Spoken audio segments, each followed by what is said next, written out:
Welcome back. In the last task, you learned how to access and use the component library. In this task, you will add more pages or screens to your app.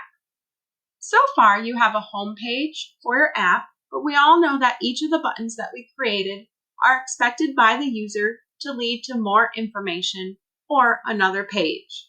I labeled my boxes as Lead, Educate, and Engage, so I need to have at least 3 more screens or pages and a calendar screen or page. You can add more screens or pages by pressing the F key on your keyboard. The right side panel will give you the new frame options. I would suggest you stay with the one style you started with, iPhone 11 Pro X. A new wireframe will appear next to your first one. You will notice the first one has a 1 at the end on the top, and now this one has a 2. You should label your frames for what they are in the left side panel. My number 1 is my home page, while my number 2 will be the lead information.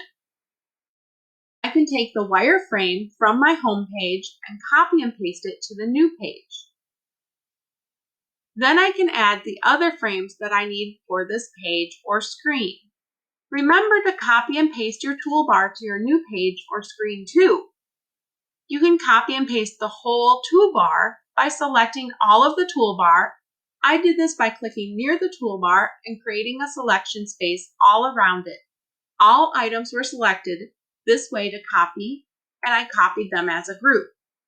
You can then play around with spacing to make sure your toolbar is in the same place on the home page as it is on your second page or screen.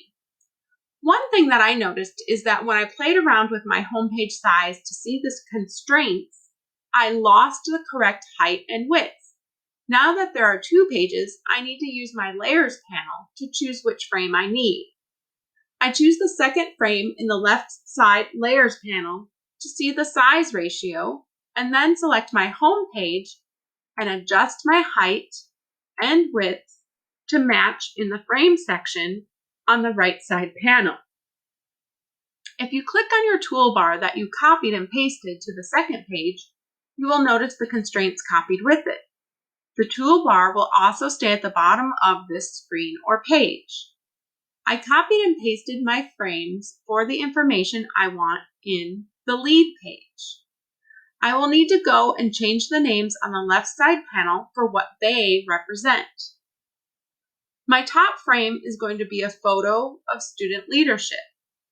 Then I will label my other frames as student leadership, interns, volunteers, and mentors.